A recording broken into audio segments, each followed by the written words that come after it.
Welcome to One CW Question. I'm your host, Vince VE6LK. Today is my very special guest, Bob Conder K4RLC.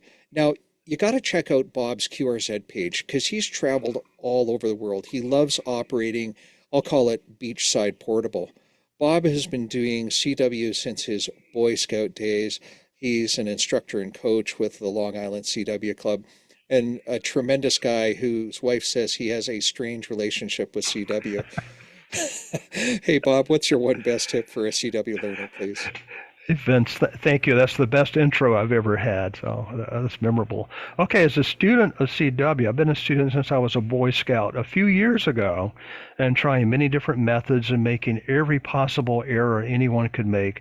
I encourage new students to take a formal class.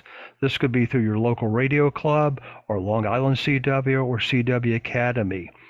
The classes offer proven methods for learning as well as structure and a specific time commitment, and that tends to work a lot better than just self-study, which we can blow off sometimes. A formal class will provide the foundation and fundamentals for learning CW. As a coach used to say to me, Bobby, if you want to play ball, you got to learn the fundamentals.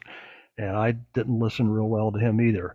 So, but once you get the fundamentals down, you can operate, you can experiment, you can do all kinds of different sort of methods of playing with CW. To me, one should always be a lifelong student of CW, just as you should be a lifelong student of life.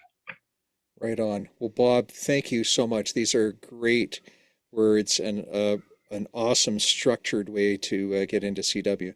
Thanks very much for coming out. Oh, 73. 73, thank you for doing this, Vince. It's a great contribution.